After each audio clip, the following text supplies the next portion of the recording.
কলিতাটা বলে গেল কেমন পাইতেছস অনেক মজা হয়েছে খিচুড়িটা এসো খিচুড়ি করবো খিচুড়ি রান আসে কিন্তু তার খিচুড়ি নেই হাসি চল না যাই তুই যাবো আমারই ভাই ওখানে ওরা খাসি দিয়ে পিকনিক করতেছে তুই কি হয়েছে ওরা আমি কোনোদিন আহে যে আমরা ওখানে যাবো সোজা পাইছো শুরু করে কেমন আইবো আমরা কি রানি ভাই করে দাওয়াত দিছি নাকি আর রানি ভাই তো আমরা দাওয়াত দিছি না যে আমরা গেলে আমরা খাইতে দিব তুই কিন্তু ভাই মনে করিস না তো আমরা কোথাও যাবো না আমি খিচুড়ি অনেক মজা হয়েছে একটা মিলে খাবো এলো দেখ খিচুড়িটা কেমন হয়েছে টেস্ট কর না আই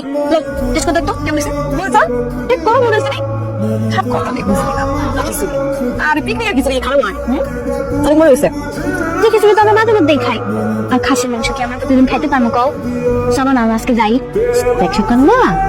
খাসির মাংস রাঁধতে যে যে মশলা লাগে ঠিক ওই মশলা দিয়ে আমরা বলে খিচুড়িটা রান্না করতেছি কোনো কিছু কমতি নাই শুধুমাত্র খাসির মাংসটা নাই কিন্তু এর বিনিময়ে আমরা এটার মধ্যে মোলা দিচ্ছি মোলাটাকে খাসির মাংস মনে করে খাই ফেলবা তাই তো হয়ে যায় খুব মনে হয়েছে তোরা সবাই বসে বাইতে দিচ্ছে তোমার খিচুড়ি তুমি খাও আর মোরা পছন্দ না দোস্ত